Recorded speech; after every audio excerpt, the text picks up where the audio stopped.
O que acontece no cérebro desse indivíduo que gera essa questão da dependência, essa dificuldade de sair do vício? Por quê, né? Tem tanto essa questão da dificuldade. O que acontece com esse indivíduo? A gente não tá bem e resolve, vou aí usar um negócio. Eu tenho uma dor, eu tenho uma curiosidade. Por que eu fiz uso daquilo? Você tá ali preocupado em mostrar para ela os danos que aquilo pode causar. E não em chegar e criticar ou punir ou falar para, né? Ou determinar o que ela vai decidir.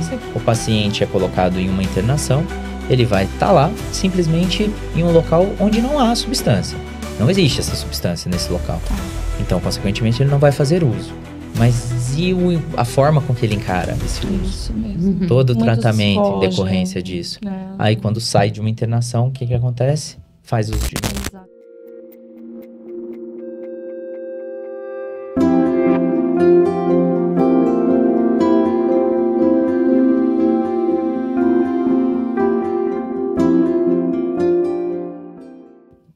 Olá, sejam todos bem-vindos a mais um podcast Serenamente, do prazer à perdição. Venham conhecer conosco a realidade sobre a cocaína. Mas, antes disso, o que o pessoal não pode esquecer? Você não pode se esquecer de se inscrever aqui no YouTube, compartilhar esses vídeos no nosso Instagram e no TikTok. E hoje a gente tem a honra de receber o psiquiatra João Vasques, que é médico no CAPS, com atuação em medicina de família e comunidade pela Unifesp. Ele é preceptor no ambulatório geral do CAISM da Vila Mariana e faz atendimentos a dependentes químicos. Seja bem-vindo, doutor João. Obrigado, pessoal. Agradeço aí a vocês terem me chamado e espero que hoje a gente possa esclarecer um pouquinho mais, falar sobre esse tema aí que traz tantos desafios aí no dia a dia, né? Tanto para a questão da dependência química, né? E associação com outras doenças psiquiátricas também. Maravilha. Doutor, e defina para nós, né, o que é uma dependência química? Quando que uma pessoa ela tem que ficar em alerta se ela está ali num quadro de uso abusivo ou dependência química? Eu acho que assim, primariamente, a gente consegue colocar a questão da dependência. Existe uma dependência relativamente leve, moderada e severa, né?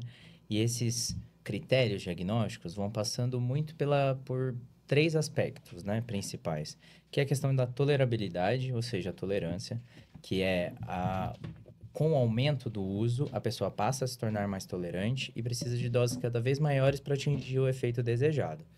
A fissura, que é aquela vontade muito grande de fazer o uso quando a pessoa está sem o uso da substância. Os sintomas de abstinência, principalmente também, quando aquela pessoa fez uso da substância, está sem, começa a ter sintomas físicos, né? Esses sintomas podem estar associados com tremores, com uma angústia grande, com um aumento da frequência cardíaca, a irritabilidade, às vezes uma sudorese também. E o tempo que essa pessoa gasta e o prejuízo consequente que isso causa na vida dela. Então, acho que esses três principais aspectos, tolerabilidade, fissura, sintomas de abstinência, mais o tempo e o prejuízo que essa substância causa na vida da pessoa, é o que a gente consegue definir como uma dependência química, né? Ótimo. E o que é a cocaína, né? Para o pessoal de casa, qual que é a forma mais comum de utilização dela, para entender, né, a origem dela? Então, a cocaína, ela é originária de uma planta, né? Que temos na América do Sul em abundância, né? Nos países aqui da América do Sul, principalmente Colômbia, Bolívia, né? Que ela pode ser utilizada na forma inalada, que é a cocaína, né? Que seria o cloridrato, né? Da cocaína. E também temos o crack, que é uma forma fumada da cocaína também, né? Que ela é junto com o bicarbonato de sódio, geralmente. E aí os efeitos são mais intensos e a questão também da dependência pode ser mais rápida do que com o uso da cocaína de forma inalada, né?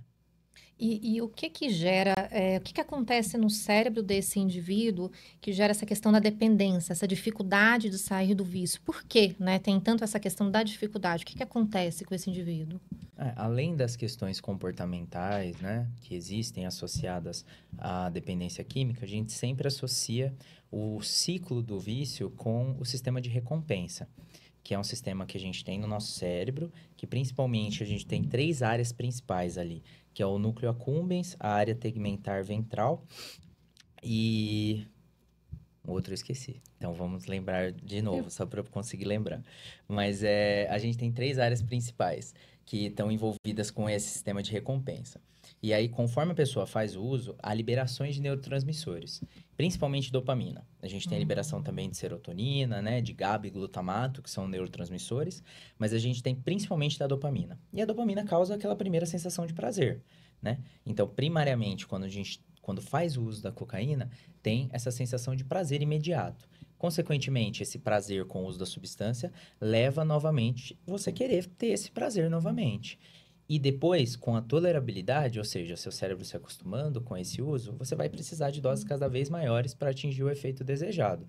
Só que quando você faz esse uso, novamente é uma reprogramação, e ele pensa assim, beleza, para eu ter aquele efeito que eu desejei, eu vou ter que agora ter uma dose cada vez maior. Ou seja, a tolerabilidade cada vez aumenta mais e, consequentemente, essa busca pelo uso da substância, né? Então, acaba que esse mecanismo cerebral, que é o chamado sistema de recompensa, acaba tornando essa dependência algo tão difícil de conseguir ser resolvido. Mas aí a liberação de dopamina tônico-clônica, né? A dopamina no sistema de recompensa? Isso, Sim. no núcleo accumbens. Isso. A dopamina liberada pela cocaína, ela é de qual tipo? Seria a dopamina que é liberada se assemelha também a qualquer uso de substância. Tá. Então, por exemplo, existe essa liberação, o sistema de recompensa ele é ativado no uso de qualquer substância química, né? Que não é a mesma dopamina que a gente libera sem uso de substância. Não. Seria uma forma mais induzida do uso da dopamina, né? A dopamina a gente tem, cada pessoa, a gente tem como um neurotransmissor cerebral, né? Então, a gente tem uma biodisponibilidade desse neurotransmissor normalmente. Mas conforme faz o uso da substância, essa liberação de dopamina é massiva, em quantidades muito grandes, ou seja, é induzida essa liberação de dopamina. Então, por isso que essa sensação de prazer, de euforia, é imediata e muito intensa. Por conta disso, é que o usuário volta a repetir o uso da substância. Porque daí a liberação natural do corpo, ela é quase que zerada. Então, ela vai sendo Exato. Ao longo do tempo, a liberação dopaminérgica passa a ser disfuncional. Tá. Por conta própria, né?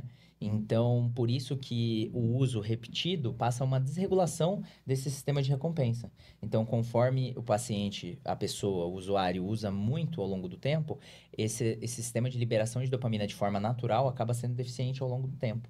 E, consequentemente, a pessoa vai ter sintomas depressivos, né? Passa a ter uma anergia, né? Uma apatia sem o uso da substância. Por isso que é tão difícil ficar sem.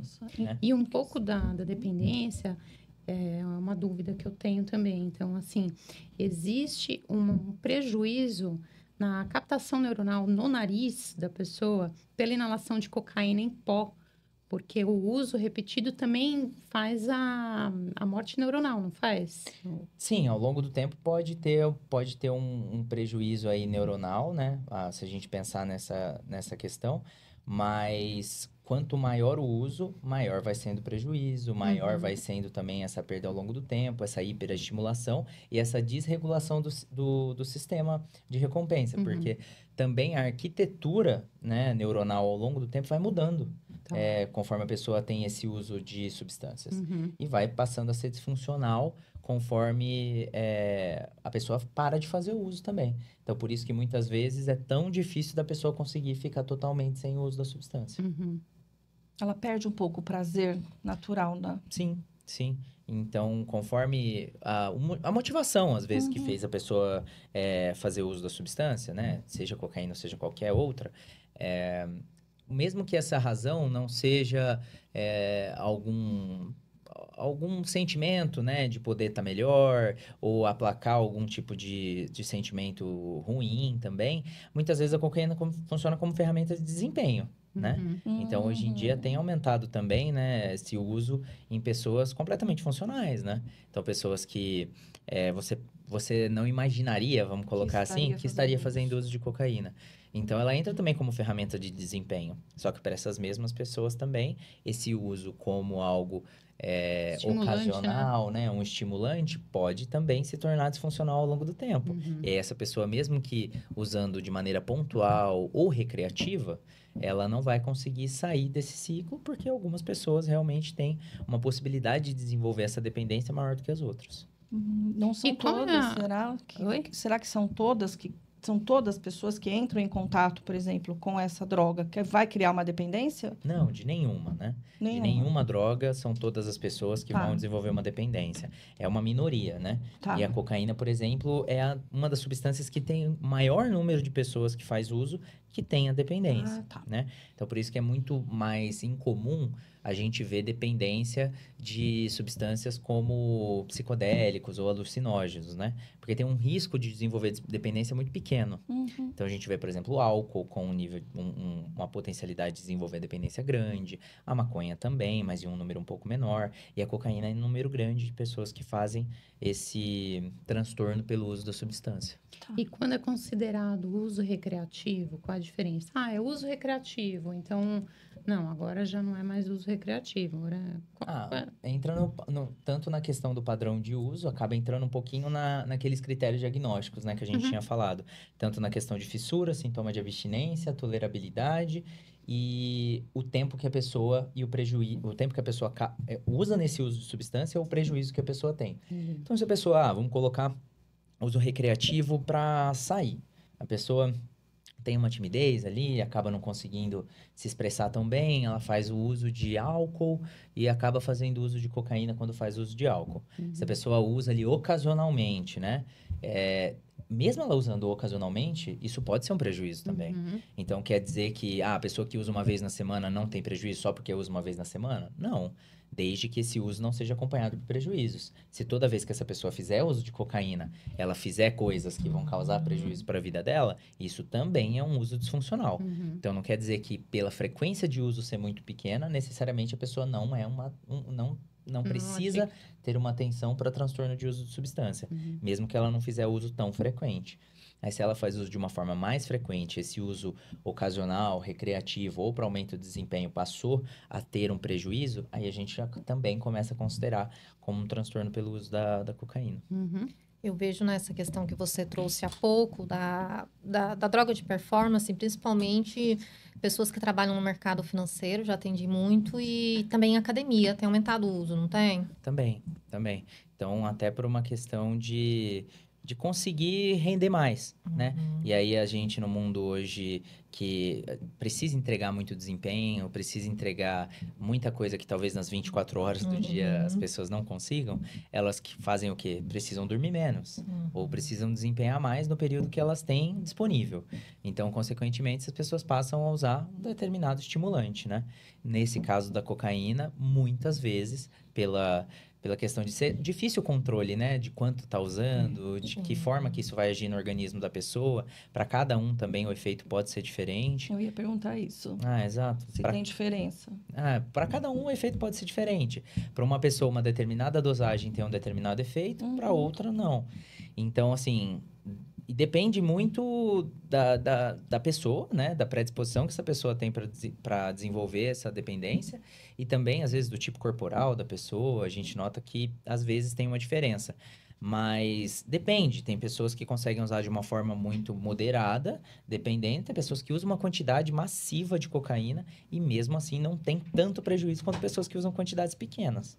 Então, muda de pessoa para pessoa. Sim. A questão da quantidade também, claro, que interfere, né? A gente sabe que provavelmente essa pessoa que usa muito mais vai enfrentar mais sintomas de abstinência na retirada. Mas a questão da pessoa e da quantidade do uso varia muito, né? Que é muito diferente de um para o outro. Uma dúvida que eu tenho, assim, eu não sei se é de vocês também, meninas, mas... nem sei se é isso mesmo. A maconha, por exemplo, eu já ouvi dizer que ela, potencializa os sentimentos que a pessoa talvez tenha, ou a predisposição da pessoa, sei lá. De repente, a pessoa é meio deprimida, tem essa tendência, ela vai potencializar aquilo. Não sei se isso é certo, tá? Não sei se você pode também responder isso. E se a cocaína tem relação com isso, por exemplo. Ela sempre vai ter um efeito de motivar, ou ela pode dar realmente uma deprimida também, dependendo da pessoa.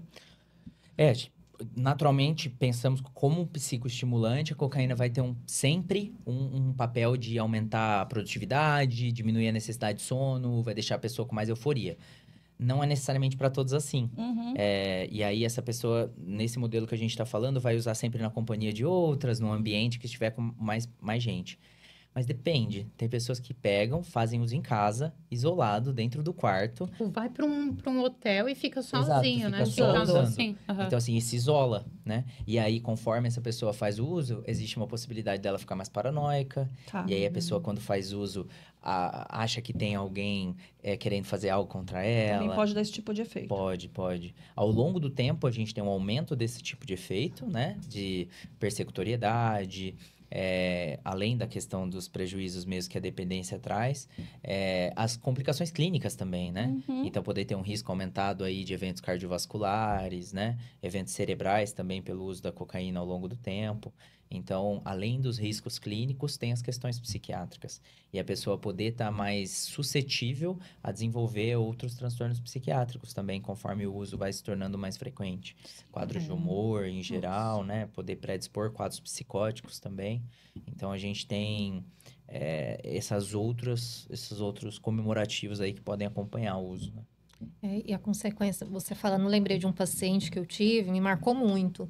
Ele tinha 32 anos, sem comorbidade nenhuma, fez o uso abusivo da cocaína e teve um AVC. Só que hemorrágico, Sim. tudo paralisado, né? Com 32 anos, extremamente, ficou ali, né? Com a vida, como diz, a consequência a longo Uhum. prazo. Ele tinha, usava O muito. uso, fez o uso intenso com 32 anos, sim, teve o intenso. AVC e É de aí pessoa para pessoa, teve né? que fazer uma craniotomia, Nossa. tudo. Ficou todo sequelado aos 32 anos de idade. Triste. É muito variável, né? A razão que essa pessoa faz o uso Sim. também. E aquele efeito poder ser muito intenso ou talvez muito brando.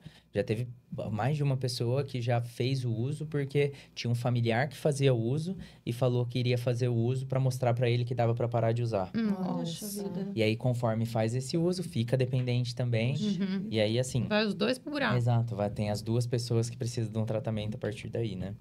Eu vi uma história uma vez na Cracolândia, que a mãe foi para resgatar a filha, dependente só que era do crack, e aí a mãe começou a usar. Aí as duas, Puxa, né, sim. moram na Nossa. Cracolândia. O principal problema aí também é que é uma substância que tem uma probabilidade de causar dependência muito grande, né? E tem esse fator genético? Tem, por exemplo, você tem casos na família de dependência, tem essa predisposição? Sim. Então, a importância também da anamnese, né? Ao fazer essa consulta com o paciente que faz o acompanhamento por conta de um transtorno de uso de substância, né? Então, não é só porque, viu fazendo uso, então isso pode predispor a pessoa a fazer uso também. Não. Existe também uma questão aí que não necessariamente é hereditária, ou seja, passa de pai para filho, de mãe para filho, mas sim genética. Então, um componente genético que existe de uma pessoa que vem de uma família de outras que fazem uso de substância ou que tem outros tipos de transtornos psiquiátricos, sempre é bom considerar que aquilo tem um risco aumentado nesse paciente, ele poder se tornar dependente, né? Então, é algo que tem que sempre ter atenção, né? Para poder evitar sabendo dos riscos, né? Dos riscos. E uma coisa, desculpa, Lu. Desculpa. Só para pegar esse gancho, o tema é tão bom, né? A gente quer aqui aprender o máximo com o Dr. Gente, João. aproveitando, vocês estão vendo aqui? Chama alguém agora para assistir essa matéria. Vocês viram que a gente tem 1000 perguntas. Aproveita agora. Você está gostando do material? Esse material é gratuito. Aproveita agora, compartilha esse vídeo com alguém. Conteúdo Agora, de hein? qualidade, hein, gente? Mais que especialista que o Dr. João aqui, não percam. Imagina pagar uma consulta agora com o psiquiatra para Isso. falar disso. Você vai dar de presente para alguém. Isso. E acho que o papel, né? É importante da gente salientar que o papel não é demonizar a substância. Sim. A gente não tá aqui para falar assim, meu Deus, não usem porque isso vai causar prejuízos irreparáveis na sua vida. Não é isso, né? A gente tá aqui sim para alertar. A gente sabe que existem substâncias e que as pessoas vão fazer uso delas. Existem, e no Brasil, como a gente não tem uma questão aí de regulamentação, né? O que a gente está debatendo ultimamente é a descriminalização, mas no caso da questão da maconha, né? É uma legalização ou qualquer coisa assim. Então, sabemos que existem, as substâncias estão aí e cada vez mais as pessoas estão fazendo uso por diversas razões. Então, acho que o principal intuito não é a gente ficar colocando a substância como inimiga ou Sim. como causador de destruição de famílias. Diga não às drogas, né? Aquela exato, campanha, né? Toda Exato. radicalista. A gente sabe até que essas campanhas tão radicais, elas têm um efeito contrário Contrário. na realidade. Sim, porque né? entram naquela época, tudo que é proibido, então eu quero, né, gerar Exato. curiosidade. Eu acho que o que a gente... É muito legal você falar isso, porque, gente, a gente não está endemonizando a substância, mas sim querendo entender qual é a dor que levou aquela pessoa a usar. Exato. Então, Exato. autoconhecimento, a pessoa... A gente não tá bem e resolve, vou aí usar um negócio. Eu tenho uma dor, eu tenho uma curiosidade. Por que eu fiz uso daquilo? E às vezes nem tem uma dor, às vezes é a questão da curiosidade. Muitas pessoas têm curiosidade, né? Então, acho que difícil da gente conseguir delimitar o que veio primeiro. É o uso da substância que causou um quadro aí de humor, ou é o quadro de humor que causou o uso de substância, né? Ou alguma doença psiquiátrica que causou. Então, primariamente, as pessoas terem uma maior compreensão das substâncias. E de si. Exato. E poder entender, a gente está falando especificamente da cocaína aqui, né? Que é uma substância ilícita, mas a gente pode falar isso de substâncias que também são lícitas. Então, a gente conseguiria falar aqui por 1 hora também sobre o álcool. Exato. Então, que é algo que as pessoas conseguem com uma facilidade muito grande e que muitas vezes a gente ouve muito sobre a maconha ser a porta de entrada para drogas e a gente esquece do álcool como Sim. algo lícito e que também funciona como um facilitador para o uso de substâncias, né? Então, muitas vezes a gente diminui, né, essa importância que existe nessas substâncias lícitas também O como próprio papel. tabagismo, né, Exato, doutor? também. Eu acho que a gente tem um pouco de hipocrisia na sociedade. E não que a gente vá falar que é bom usar maconha, cocaína, Sim, nada de disso. maneira alguma, né? Mas a gente precisa ser, assim, bem consciente de que existem outras drogas lícitas que têm tanto quanto ou até pior, né, prejuízo no sistema nervoso, Tanto né? que o índice de morte, quando a gente olha do álcool, É muito né? maior. E a gente vê associação nisso, né? Não só a questão para a própria pessoa, como danos em si vão colocados na sociedade, de ter um acidente de trânsito. Muito. Então, por isso que a gente desenvolveu ao longo do tempo até a própria lei seca, né? Para poder diminuir os números, né, de acidentes no trânsito com pessoas fazendo uso de bebida.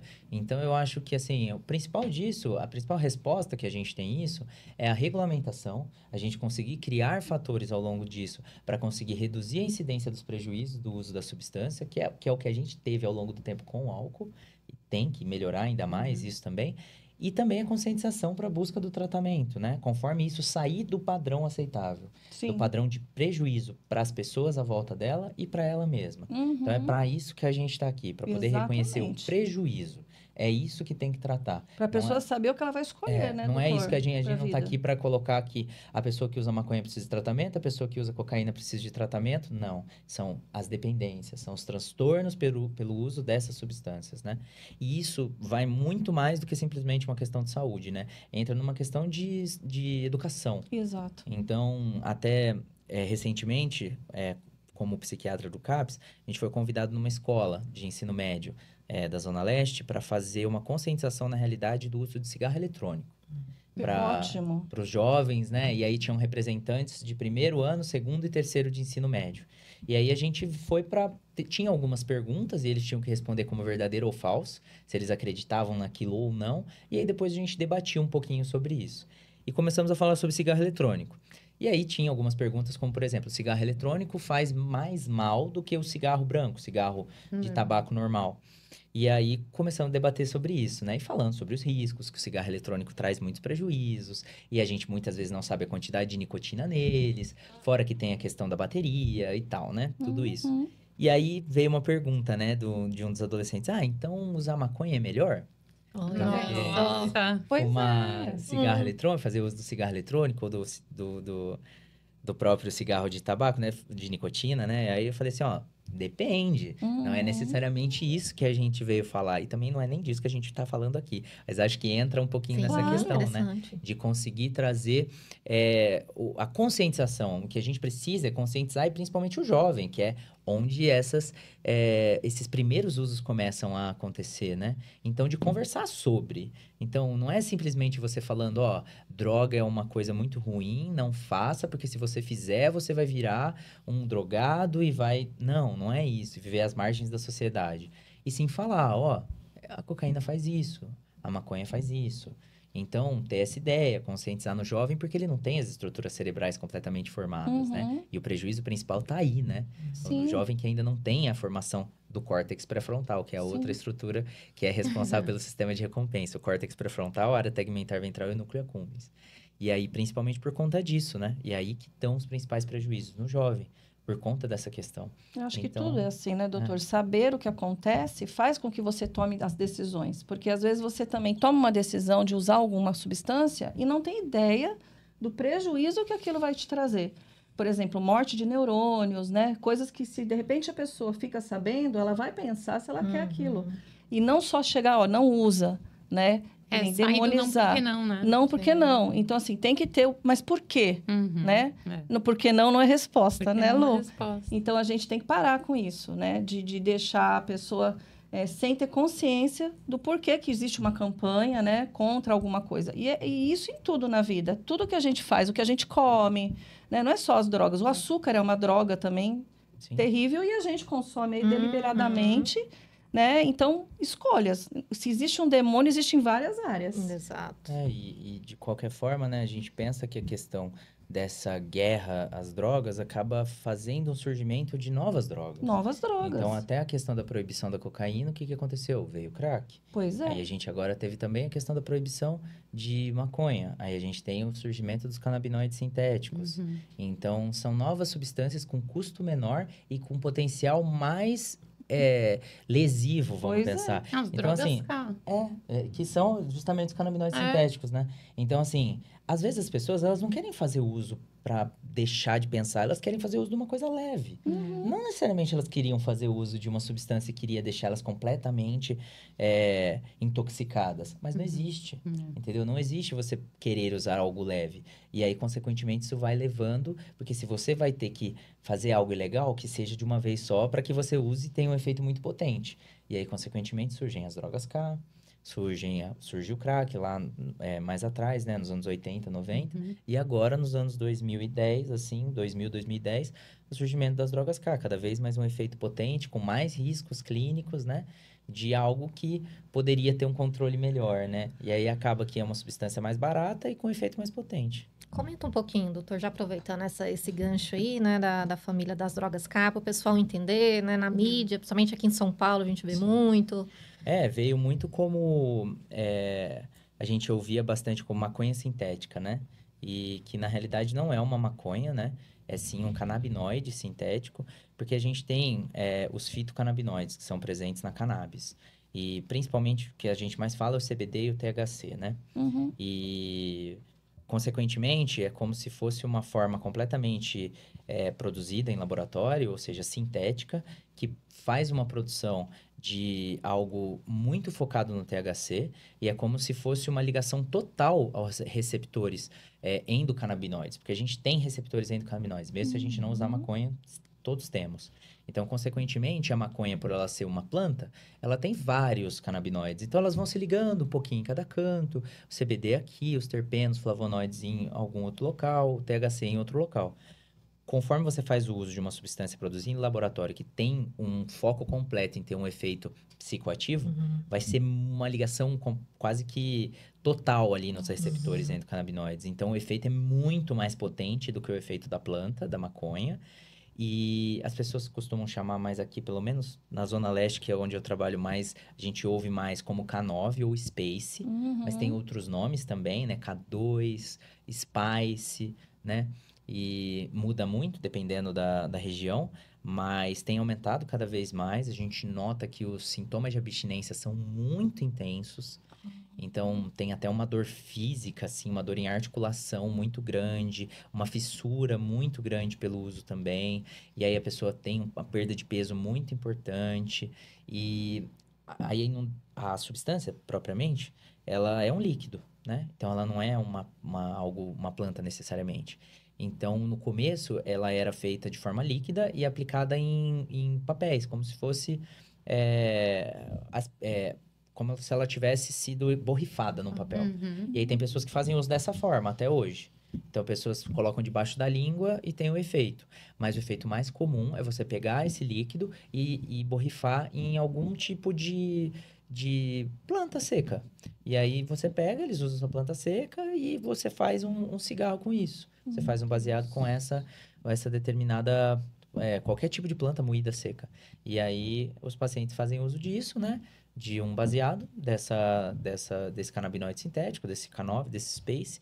E aí, consequentemente, por isso que falam, né, que um trago já é muito mais intenso, o paciente fica com os efeitos psicomotores muito lentificados, assim, fica muito sonolento. Então, hoje em dia é um problema muito grande de saúde pública, tem aumentado muito o uso, principalmente em jovens, e a gente tem recebido cada vez mais esses pacientes nos mecanismos de saúde, principalmente nos CAPs, né? E a idade, doutor, das pessoas que têm cada vez menor o começo desse uso? Geralmente mais jovens? Então, tem uma interligação também com pacientes com menos de 18 anos Puxa que vida. fazem uso, né? Aí acaba que tem uma intersecção aí entre o CAPS-AD e o IJ, que é o infanto juvenil, e também os acima de 18 anos, mas a maioria deles são jovens. Puxa vida. Então, assim, adultos na idade jovem. Então, assim, de 18 até 25 Já para tem o fazer o contato. primeiro uso, tem o primeiro contato. E os prejuízos são bem intensos. Então, fora as complicações clínicas. Então, esse paciente passa a ter muitas complicações clínicas também. E tem muitos riscos de fazer o uso, né? Então, Dá um exemplo dessas complicações clínicas. pode ter convulsão, pode ter arritmia. Pode a óbito, então. Pode. Meu Existe esse risco. Deus. Existe esse risco com o abuso. Então, consequentemente, é um risco muito aumentado de algo que veio aí na marginalidade da Puxa planta, vida. né? Da Uhum. marginalidade da cannabis, né? Pois é. E aí veio como piorou. uma questão aí para o uso e acaba tendo um efeito muito mais potente, muito mais prejudicial à saúde, né? Puxa vida. É uma hein? droga que foi chamada aí muito como a droga zumbi, não é? Um termo que utilizaram, Ah, né? Por verdade. causa da falavam forma que zumbi, fica. falavam Disso. piripaque do Chaves, que você via até uns vídeos aí na internet de pessoas fazendo uso que ficavam muito lentificadas ou ficavam com movimentos estereotipados, né? Uhum. Então, e que as pessoas ou ficavam dessa forma zumbi, né? Que ficavam paradas, com um olhar muito fixo. E a gente vê, mas hoje em dia já não é tanto dessa forma. Da mesma forma, o conteúdo delas muda muito. E a gente não consegue, não tem muitas pesquisas ainda, ou avaliações ao longo do tempo de pessoas que fazem uso. A não ser notificações mesmo da Secretaria de Saúde, né? Então, a gente ainda não sabe, porque essas composições mudam demais. Então, hoje em dia, a gente já não nota efeitos como esses de 5, 6 anos atrás. Quanto tempo a pessoa fica nesse estado quando faz uso? Assim, quantos minutos demora para passar esse efeito? Ou Depende mais da ou quantidade, menos? depende da composição, mas geralmente são algumas horas. Já pensou? Então, assim, o paciente pode ficar de 6 a 12 horas, né, com efeitos Meu assim. Deus. E muitos pacientes passam a depender dessa substância para fazer coisas básicas. Então, na hora que acorda, tem que fazer uso. Na hora que vai dormir, tem que fazer uso, porque senão não dorme, senão não consegue passar poucas horas. Muitos pacientes, quando estão em consulta, falam assim, ó, eu só estou conseguindo ficar aqui agora porque antes da consulta eu fiz uso. Antes da consulta, antes de entrar aqui no consultório, eu fiz uso.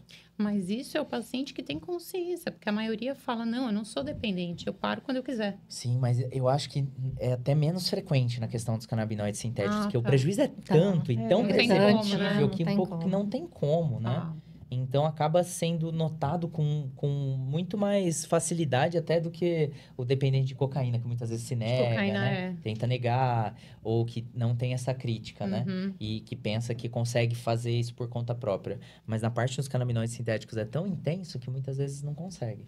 Aliás, falando um pouquinho, só voltando para a cocaína e da falta de crítica, qual é a incidência, né, de relacionamentos abusivos ou da violência em relacionamentos por conta do uso de cocaína?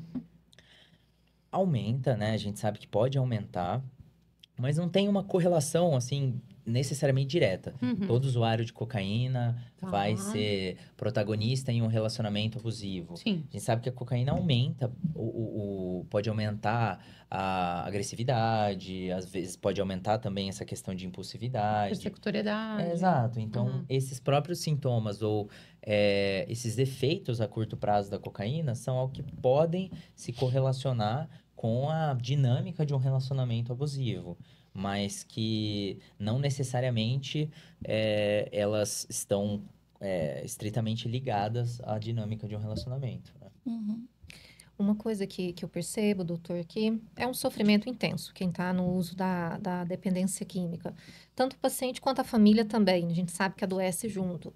E é do ser humano querer respostas rápidas, né? Então, muitos chegam para nós internação. Comenta sobre isso. Tem indicação? Quando tem? Os tipos que tem? Comenta um pouco sobre esse cenário, né, de internação, da desintoxicação, das clínicas terapêuticas.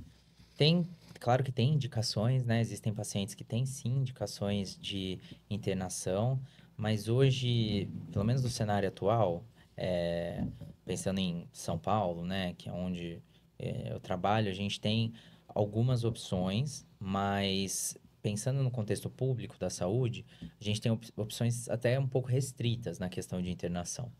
Se a gente pensar em internação pelos sintomas psiquiátricos associados ao uso da cocaína, eles seguem a mesma dinâmica de uma internação por outras razões psiquiátricas, ou seja, riscos. Tá. Então, riscos de heteroagressividade, autoagressão, risco de suicídio, um risco de exposição social, o paciente está fazendo coisas assim que acaba se expondo muito. Então, esses seriam crítica de doença prejudicada, né? O paciente não tem noção que está doente e recusa o tratamento medicamentoso. Essas questões, se a gente pensar em hospitais gerais. Enfermarias de psiquiatria, em hospitais gerais ou hospitais psiquiátricos que fazem esse tipo de internação. Beleza. Isso seriam as razões por conta de sintomas psiquiátricos. Se a gente pensar somente para pessoas que estão fazendo uso de uma forma intensa, não conseguem parar, mesmo com tratamento medicamentoso, o suporte multiprofissional ou um suporte familiar também, hoje em dia, no contexto público da saúde, o que a gente tem são desintoxicações. Então, por exemplo, em contexto de CAPS, a gente tem o CAPS 3, que é um CAPS que funciona de uma maneira diferente, funciona de maneira intensiva, de 24 horas, e que tem uma desintoxicação de cerca de 15 dias. O paciente ele fica internado lá, ele participa das atividades, só que essas internações são voluntárias. Então, essa é a principal questão da gente pensar. Existem as internações voluntárias, involuntárias e as compulsórias. É isso que eu ia perguntar sobre compulsório. Então, assim, a voluntária, ela é basicamente o paciente está ciente de que ele precisa dessa internação, então, consequentemente, o paciente consegue assinar pela própria internação e, da mesma forma, consegue sair assinando pela própria internação, né? Isso não quer dizer tratamento contra a vontade do paciente, não é isso, né? Que o paciente vai ser obrigado, se a gente pensar agora na involuntária. A involuntária é quando a gente acredita que o paciente ele não consegue, por conta do uso que pode ter afetado muito a questão da percepção dele do quadro atual, ou que esses próprios riscos que a gente acabou de comentar acabam deixando a escolha do paciente prejudicada, a gente pensa numa internação involuntária. Então, consequentemente, essa internação vai ter que ter um familiar para poder fazer, né? Um familiar ou um responsável para poder fazer essa internação e, teoricamente, involuntária seria contra a vontade, né? Mas se a gente pensar, é algum familiar, consequentemente, por esse estado atual do paciente, que vai estar ali junto com o paciente para poder fazer essa internação. E a internação compulsória é que sobre a gente recebe, né, uma notificação judicial por conta aí de uma decisão de um juiz que vai estar designando essa internação. Então, consequentemente, essa internação compulsória, ela é feita. Então, assim, não tem o que fazer, né? Então, consequentemente, vai ser feita essa internação. E, por conta aí, né, desse cenário atual das internações psiquiátricas, a gente ter um suporte um pouco deficitário, surgem muitas comunidades terapêuticas, né? E as comunidades terapêuticas, elas são muitas vezes, né, ligadas a questões religiosas, né? Dependendo de cada uma delas, dependendo do enfoque de cada uma. E o paciente, ele vai ficar lá.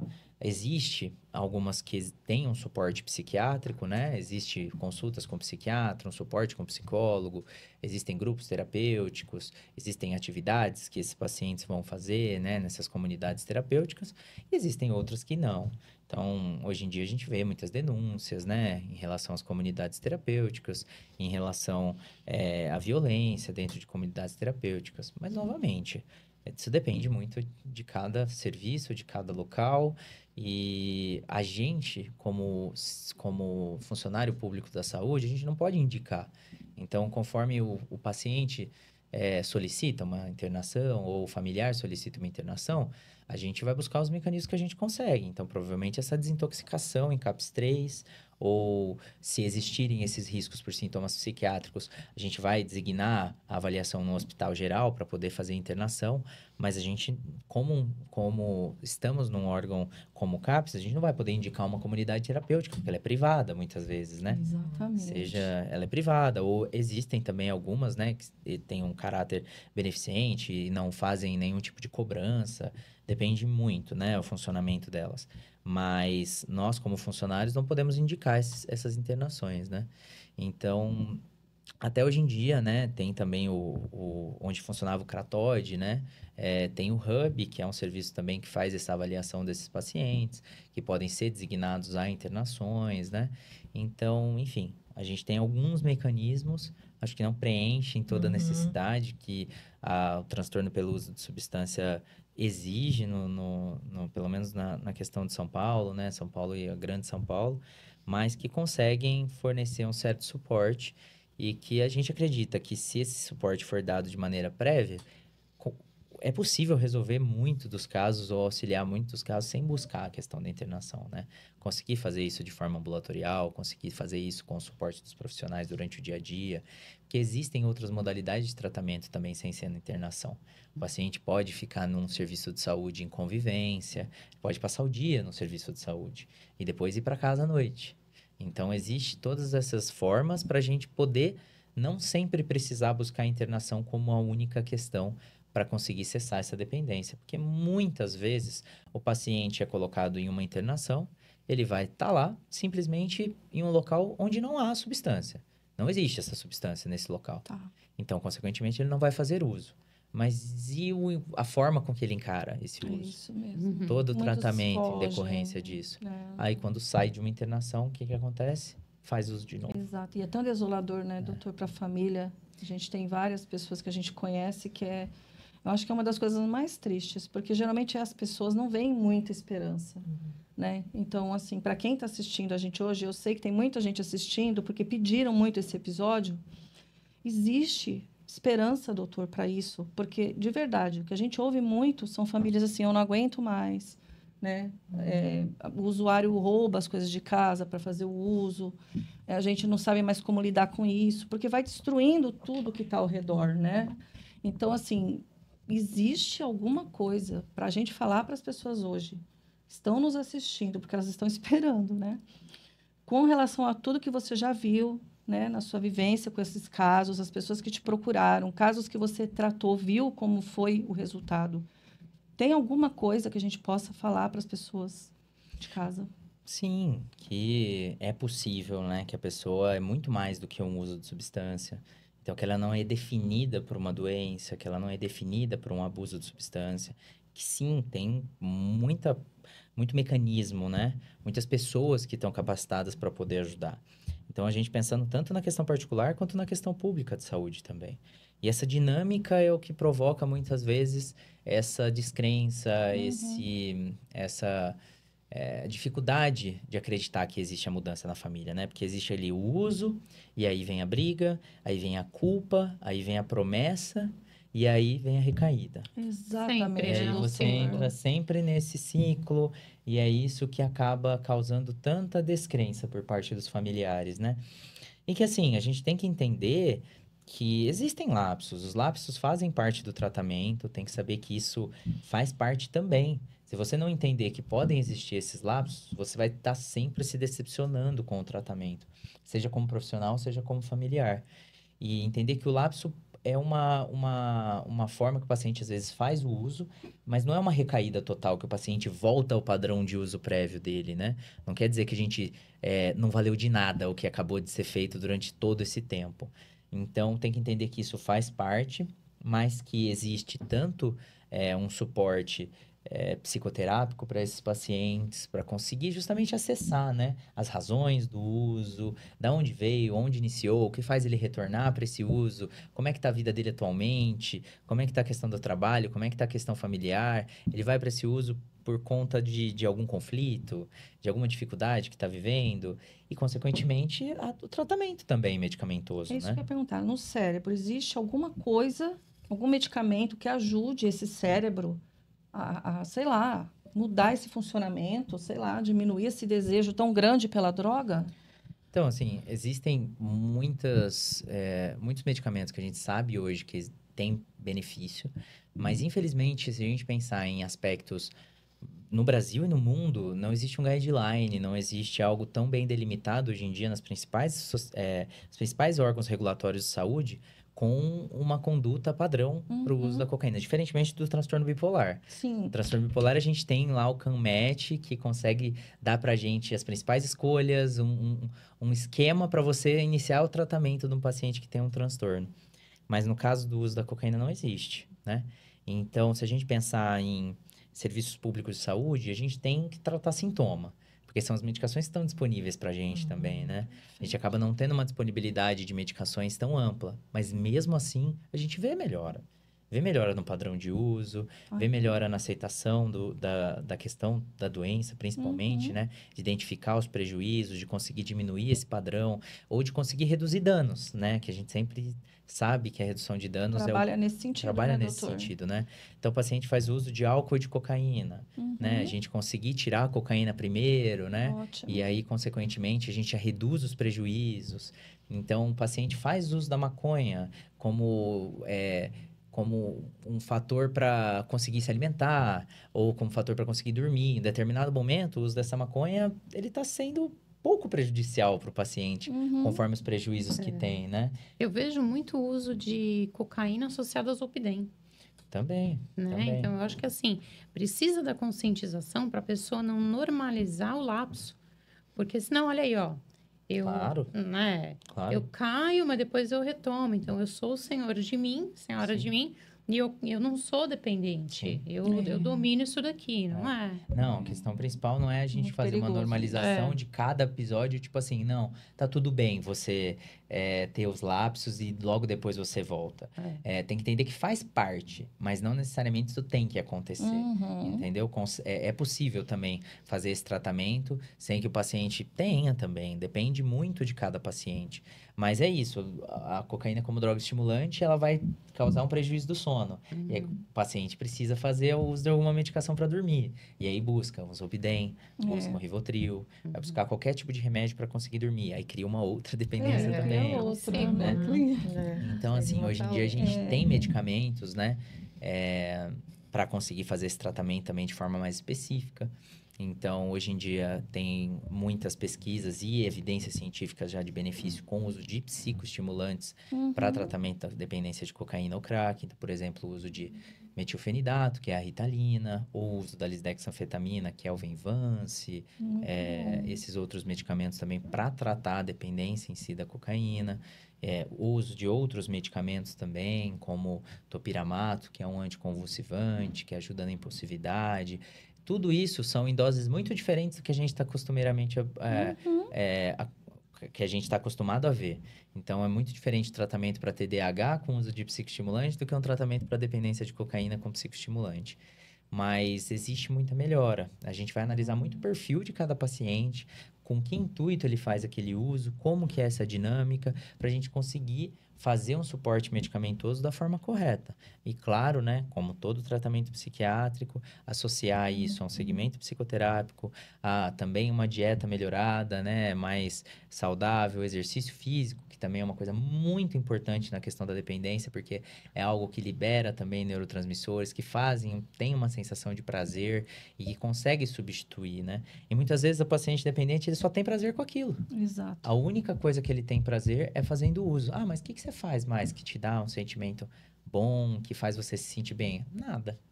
Nada, só o uso. Então, tudo que ele faz passa a depender da substância para ter prazer, né? Então, eu vou no shopping com a minha família, precisa ter uso da substância para sentir prazer. Então, aí, com tudo que o paciente faz, ele precisa. Consequentemente, a gente precisa associar outros prazeres para o paciente, não necessariamente sempre precisar recorrer ao uso de substância para ter esse determinado sentimento bom, né? Lembra até a questão do álcool, né? Que o Sim. doutor Ricardo trouxe pra gente, né? Que passa a ter só prazer se tiver o álcool nos locais que a pessoa vai frequentar. Até para sair com os filhos para um parque, tem que ter a cervejinha ou alguma coisa para beber. Exato. Né? Começa a associar o prazer só aquilo. Conseguir buscar dopamina em outras Em outras atividades. atividades. Né? A atividade física entrando como uma coisa muito importante, né? E outras atividades também, buscar outros prazeres, né? O que você gosta de fazer? Uhum. Tentar perguntar para o paciente, né? Quais são os seus hobbies? O que te traz uma sensação boa, né? De fazer? Você gosta de ler? Você gosta de ir no cinema? Você gosta de ir no parque? Você gosta de fazer o quê? E Ficar tem, com né, seus doutor? filhos, te dá Tem, prazer? Tem né? muito. Tem, É que a gente. pessoa se esqueceu, É, né? muitas vezes ela Tá não tão se lembra perdida. mais necessariamente disso, né? E como ela já está associando, tudo que dá prazer é o que tem o uso da substância. Mas é possível encontrar, né? Só precisa voltar umas casinhas para conseguir achar novamente aonde que estão escondidos esses prazeres para que a pessoa consiga voltar a praticá-los e não necessariamente sempre depender da substância para isso, né? Não é só o pensamento positivo, não é só Uhum. isso, não é só tentar de uma maneira muito intensa. Ai, mas falta força de vontade, Não é né? Ótimo, fala isso aí. Exato. Isso Então, que a família assim, fala, né? Ah, e é porque é sem vergonha, né? Não quer tá tratar. muito Fala sobre associado, estigma. né? Eu acho que ainda que o uso da substância é o estigma do estigma. Uhum. Porque a doença psiquiátrica já passa por um estigma, Já. já passa por um preconceito. E o uso de substância dentro da psiquiatria é o preconceito em cima do preconceito. Então, acho que é nisso que a gente tem que abordar, conscientizar, lutar bastante para conseguir tirar um pouco desse aspecto que a família também acredita, né? Não é a gente colocar o dependente, o paciente que faz uso de substância, como o coitado e a família como a culpada. Não é essa lógica que a gente está trazendo. Mas sim uma compreensão melhor por parte da família, para eles poderem entender e, consequentemente, servir como ajuda e não como um empecilho para o tratamento, né? Então, consequentemente, a gente consegue entender mais, consegue avaliar mais essa questão, principalmente da força de vontade, e avaliar mesmo com o paciente. O que você está fazendo? Fora isso, o que você está fazendo para poder te ajudar, né? Então, tentar ver mesmo se essa questão entra nisso, né? E não tentar validar tanto essa questão de falta de força de vontade, quer ser vergonhice. Doutor, eu acho que é uma doença nesse caso. Não, mas É uma doença. É uma doença. Tem coisas que a gente fala, não é uma doença. Mas nesse caso, é uma doença, Não, gente. mas com certeza. Não deixa... É uma doença. Com Só tá certeza. adoecida. Doença Tanto nos crônica. critérios Crônica. psiquiátricos, Não né? é? Tanto no DSM, que é o nosso principal manual, existe lá, transtorno por dependência, né? Sim. Transtorno por uso de psicoestimulantes, né? Em geral, né? Como Então, que a gente assim, lida com o doente? Não é? Tratamento, conscientização, suporte, acolhimento, Será né? que é falando que você não tem vontade? Será que é assim que a gente tem que lidar? Não, né? Falando E que a é falta gente- de Deus. Falta de Deus. E a Deus, gente outra sabe que coisa. existe uma desregulação no aspecto cerebral disso, né? A gente tem Exatamente. uma percepção real. Novamente, a gente não consegue ter esses achados de maneira tão objetiva que eu acho que para muitas pessoas é isso que falta, né? Eu acho que assim, quando você faz um exame e fala que tem diabetes, você mostra lá que o paciente está a com uma pessoa hemoglobina quer álcool glicada palpável. alterada e a glicemia alterada. Então você mostra, você fala assim, ó, Exato. tá aqui, ó, o exame tá.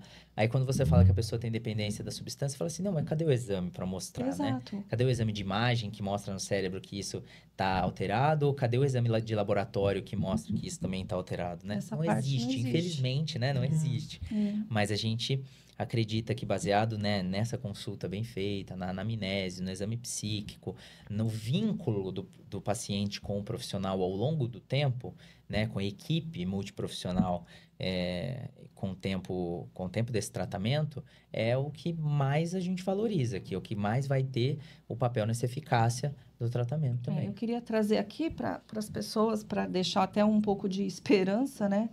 Eu fiz um trabalho uma vez na Cristolândia, ali na Praça Princesa Isabel, onde tinha Cracolândia antes. Tá. Então, a gente fazia um trabalho ali e muitos que estavam ali eram pessoas que tinham sido recuperadas do vício, que estavam atendendo ali juntamente com os psicólogos, Sim. as pessoas que estavam ainda fazendo uso. Então, existe esperança, né? Mas o que eles falavam muito é assim, a gente não pode ter o contato de novo. Né? Então, eu queria que você falasse um pouco disso. É verdade, o cérebro assim, você não é um gatilho. Se você fizer primeiro uso, volta tudo. Seria isso? Ou como funciona? De uma maneira assim, de uma maneira simples, é assim que funciona. Então, eles falavam, assim, a gente parou, mas é assim, né? Claro que a gente não trabalha muito nessa vertente, mas os grupos de ajuda mútua, né? Que são, por exemplo, os narcóticos anônimos, alcoólicos anônimos, trabalham um pouquinho nessa lógica, né? Do paciente sempre ser um adicto, né? Que ele está sempre mais um dia em recuperação, né? A gente não trabalha muito nisso, mas entra um pouquinho nesse aspecto. E que não deixa de ser válido do ponto de vista igual biológico fumante, e né, psiquiátrico, também. né? Fumante fala, eu não posso fumar, não posso passar perto, sinto o cheiro, já me dá vontade. Então, É o que eu ouço muito de quem fumou, né?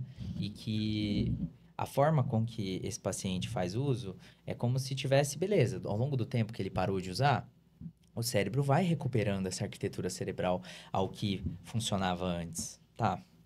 Mas ao ponto que ele vai fazer o uso novamente, isso vai retornar ao prazer que ele tinha antes também. Então, consequentemente, pode voltar a ter esse prejuízo novamente. Então, Não existe e é uma dose lógica... segura, né, doutor? Não, É igual o porque a álcool. gente não sabe, né? Porque a predisposição de cada pessoa é diferente. Então, a gente não tem como notar, vou usar um pouco, porque aí é diferente do que eu usava antes, então não vai trazer o prejuízo. E até, novamente, é algo que é comum. O paciente fica anos sem usar, e aí tá num local que vê gente usando e fala assim, mas eu já tô tanto tempo, não vai ser a mesma coisa de novo. Vai, faz uso e volta ao padrão novamente. É bom você falar isso. Então, assim, A prática, como funciona, porque as pessoas vivem isso. Sim, isso é baseado na rotina, né? Na rotina que a gente vê. De atendimento e de vivências, né? Nesse meio de pessoas que fazem uso de cocaína, né? Que acabam, acho que, sendo, junto com o álcool, a grande maioria, né? Dos pacientes que buscam o tratamento também. Porque são as maiores incidências aí, né? Na questão de pessoas que buscam o tratamento por uso de substâncias. Doutor, acho que tem que mudar um pouco a rotina também. Locais que você vai. Consequentemente, Não é? isso é muito festas, importante. Então, né, que tem com drogas, a gente tem que e é muito mudar, né? difícil isso também, de alguma lógica, né? Porque, às vezes, o paciente que faz uso de cocaína fala assim, mas a biqueira fica do lado da minha casa. A biqueira fica na frente de casa. Mas é um hábito também, Também, né? também. Não deixa de ser, né? Mas tem que ter mudanças, Não, assim, você não vai Lu? mais Mas se a gente demora em consultório para fazer o paciente mudar o hábito de dormir mais cedo, Imagina deixar um vício, né? Mas Entendeu? mudar rotinas, evitar Exato. pessoas. Porque existem pessoas necessariamente que vão estar do lado da pessoa por conta do uso. Mas gente. Entendeu? Às vezes a pessoa tem uma solidão A tão realidade grande, é essa. né? Então, assim, as pessoas hoje em dia, né? Elas querem pertencimento. Então, quer pertencer a um grupo. Sim. Nem que seja um grupo do CID. Mas quer pertencer Mas eu acho que faz né? parte Então, do tratamento a gente mudar, assim, amizades. Assim, Sim, porque mas não tem faz. jeito, gente. Faz. Como que eu vou conviver com alguém que faz uso de uma droga, pessoa né? Não tem essa claro que não. consciência. Mas num eu digo, aspecto depois muito que ela diferente. tiver mais consciente disso, né? Decide mudar. Que nem no caso que eu falo lá onde eu trabalhava com esse pessoal que era usuário. Não, eles têm consciência que se eles fizerem o uso ou se eles estiverem em um ambiente que tiver aquilo de uma forma muito fácil, é muito, muito fácil da pessoa cair de novo. Então, quando ela chega num ponto de conscientização, ela vai ter que fazer mudanças na vida dela. É igual o álcool, que nem a gente comentou, o Ricardo comentou, né? Que a família foi comemorar que a pessoa parou de beber numa festa, num churrasco com bebida. E aí? Exatamente. A família também sem consciência. E é isso, evitar pessoas que levam ao uso, evitar trajetos, então passar na frente de determinado bar que você costumava fazer Você uso entende? também da cocaína, porque vai ter gente que vai tentar te chamar, pô, mas vamos lá, tal. E às vezes essas pessoas, elas não falam que estão em tratamento, elas falam assim, eu tô com problema de saúde, eu tô com não problema quer de falar. pressão, e aí eu não Tô vou... tomando antibiótico, Exato, né? Tô tomando antibiótico. Vem com algum outro tipo, né, de desculpa para não precisar falar em si que tá em tratamento por conta disso, né? É tanto conflito, né, doutor? É tanta coisa que tem que lidar, né, Lu? E até não é fácil. por mais que seja da questão do álcool, acho que é válido também, e vivências no trabalho que eu acho interessante, na semana retrasada a gente foi fazer, junto com a UBS, uma ação conjunta num bar de esquina mesmo, super. num boteco. A gente foi fazer uma ação no boteco. Tá certo. Então, a gente foi lá, conversou, e isso era umas 10 da manhã, mais ou menos, e o pessoal tava lá bebendo cerveja. 10 da manhã. Bebendo cerveja. E tudo, a gente não foi pra falar assim, pare de beber cerveja. Não, Exato. a gente foi lá explicar o que era a dependência, né? Explicar pra eles que a pressão deles poderia aumentar. Então, assim, legal, a gente fez também com a UBS media a pressão de todo mundo. E aí, a gente, como CAPS, ia lá e conscientizava na questão de uso problemático, né? Então, a gente queria falar que não eram todas as pessoas que estavam ali que necessariamente precisariam de tratamento. Mas às vezes você coloca uma pulguinha atrás da orelha ali de um que percebe que já está alterando a forma com que ele dorme, já está alterando o relacionamento dentro de casa. Então, assim, falar sobre é sempre melhor do que você ficar no escuro. Com certeza. Então, assim, alguém sempre vai ter um start, um né? insight, nem que não seja para ele, Insight. mas que seja para um familiar. Então, assim, você tá dentro, né, da vivência, tá dentro da comunidade, muitas vezes. Dessa forma, você consegue fazer uma conscientização muito importante também, E né? sabe o que eu acho também legal, doutor? A gente, nessa parte mesmo da psicologia, né? Quando a gente mostra que a gente está interessado na pessoa, ao invés de você punir ou querer recriminar, mostrar realmente o verdadeiro interesse pelo bem-estar dela, é sempre mais positivo. E eu acho que é isso que você está fazendo, Sim. vocês fazem no CAPS. Você está ali preocupado em mostrar para ela os danos que aquilo pode causar. Sim. E não em chegar e criticar, ou punir, ou falar para, Sim. né? Ou determinar o que ela vai Eu decidir. sempre digo, né? Eu falo assim, ó, nunca vai ter de mim uma bronca. Tipo assim, Exato. porque tá fazendo Ninguém uso. gosta disso. Entendeu? Ninguém, nunca. A única coisa que a gente cobra é que compareça ao tratamento. Perfeito. Que venha as consultas, que não falte, que não deixe de tomar o remédio. Então, assim, a gente sempre orienta, né? Exato. Fala dessa forma assim, não, compareça, venha. Nunca vai ouvir um julgamento ou uma bronca por estar fazendo uso, por ter tido um lapso, entendeu? Que não é o meu papel. Imagina já o tanto julgamento que esse Pensa, paciente já o que tem. carrega. Entendeu? Então, assim, vai ser eu, vou ser eu tendo um julgamento que vai beneficiar o tratamento do paciente? Exatamente. De maneira alguma, né? Então, assim, a única questão que a gente cobra é isso, né? Poder manter o uso do medicamento, não deixar de tomar o remédio, não deixar de comparecer ao tratamento. Então, eu acho que isso tem um papel muito acredito importante. muito no acolhimento. Eu acho que o acolhimento, um verdadeiro interesse, né, Lu? Em tudo, E né? aí é só na consulta, e dependendo de que medicação que o paciente toma, que ele vai entender.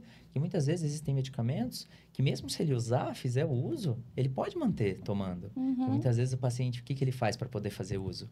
Para de tomar o remédio.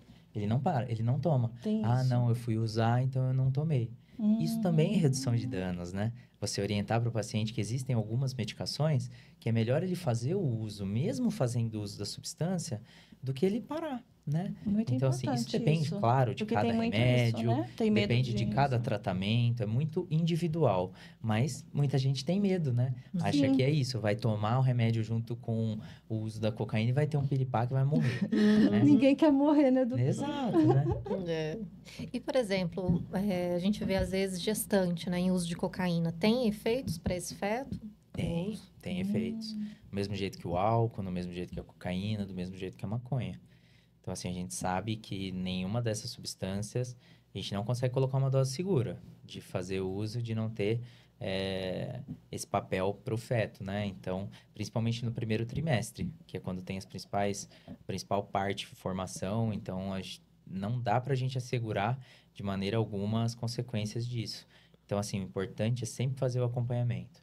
Doutor, no caso da gestante usar, mas vamos supor que eu tenho uma gestante que não use, mas o marido, o companheiro dela, use. Isso, na hora da formação fetal, também interfere? Pode dar algum prejuízo?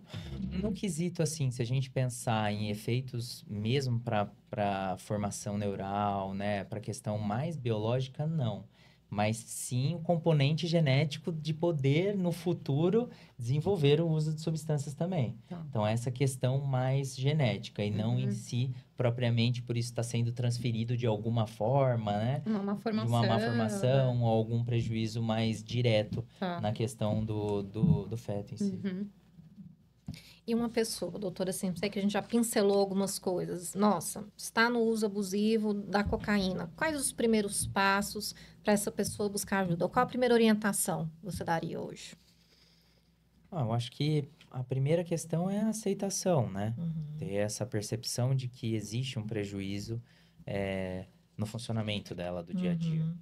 Então, eu acho que você conseguir colocar de que ela já não está fazendo uso daquela determinada substância de uma maneira recreativa ou de uma maneira ocasional e que aquilo não está tendo nenhum tipo de prejuízo.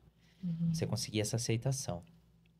Consequentemente, e esse papel não vai ser médico, porque ela ainda não vai ter acessado. Sim. Então, esse papel vai ser da família, vai ser de amigos, vai ser de alguém próximo dessa pessoa que vai conseguir fazer ela ter essa percepção. Consequentemente, é tentar falar para essa pessoa que talvez um tratamento, né? Ou um suporte psicológico, primariamente, eu acho que é menos agressivo de conseguir uma consulta psicológica, conseguir barganhar um pouquinho desse tratamento com uma consulta psicológica do que a psiquiátrica.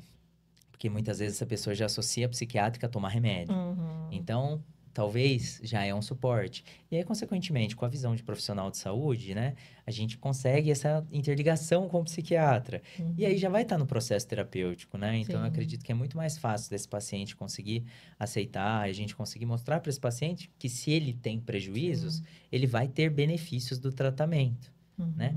E a gente conseguir colocar para ele que se ele for uma pessoa funcional, estiver trabalhando, tiver relacionamentos, que aqueles prejuízos que ele estava tendo podem ser remediados, né? Não é algo definitivo, que a gente consegue mudar a dinâmica de que aquilo que estava acontecendo e reduzir os prejuízos do uso, né? Acho que essa é a principal questão. A gente conseguir ao máximo fazer essa redução de danos e, consequentemente, diminuir o sofrimento psíquico. Acho que é a principal papel dos profissionais de saúde mental, né? Reduzir o sofrimento psíquico. É como se a gente... Não é um caminho mais curto, um atalho, né? Que a gente está ofertando, né? Ah, não, a gente está ofertando aqui uma maneira mais fácil, um atalho. Não, é um caminho com menos sofrimento.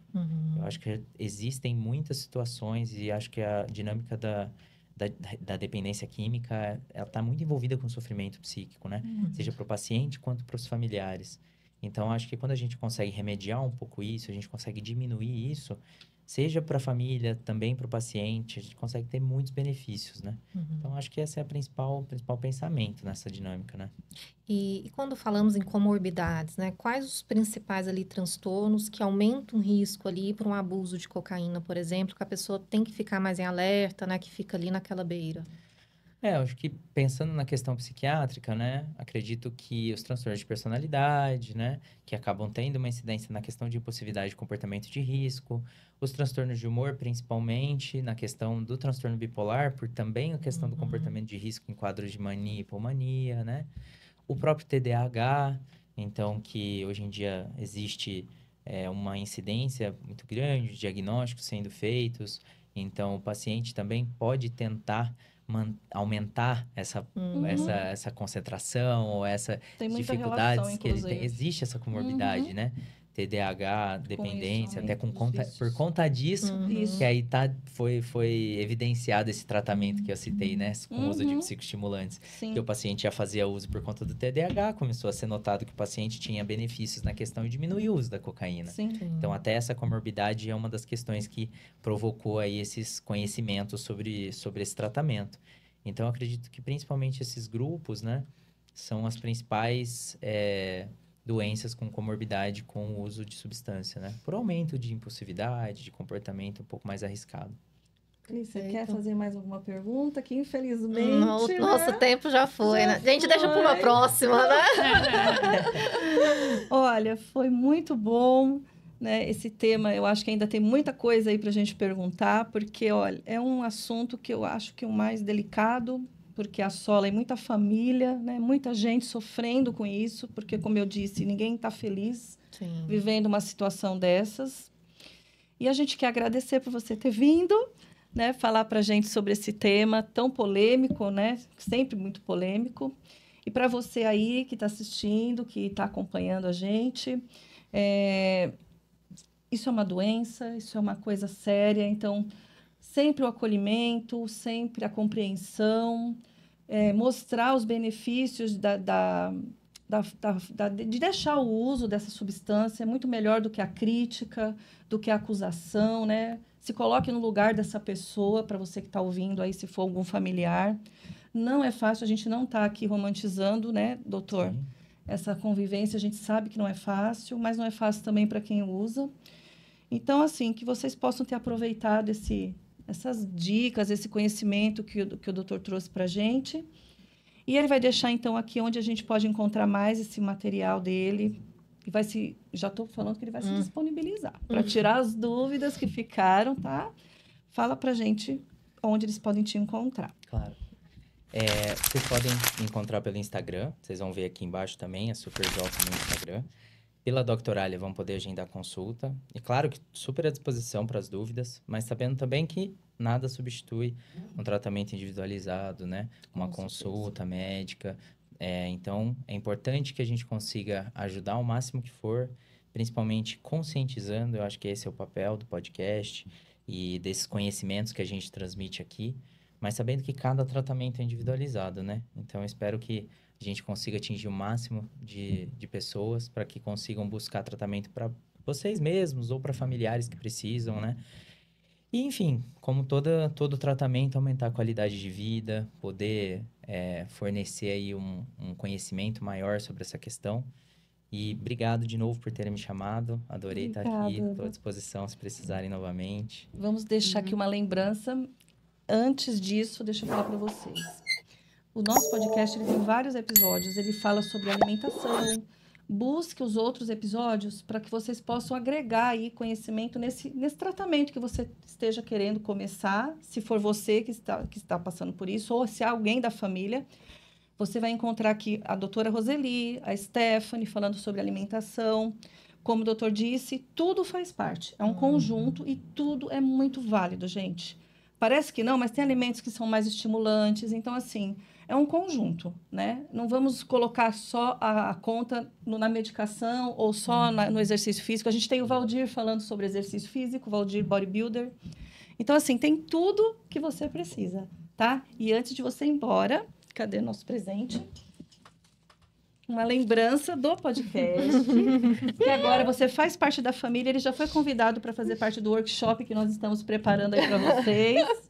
Vai ter mais coisa aí. Aproveite e deixe, né, Clícia, as sugestões de que eles queiram ouvir. Exato, né? Deixa aí sua opinião, suas dúvidas, quais temas vocês querem. Exato. Porque nós temos aqui quem senta nessa cadeira, com certeza, tem informação e informação com qualidade, viu? E é isso aí.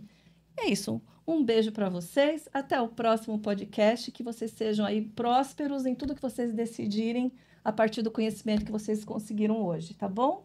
Até o próximo.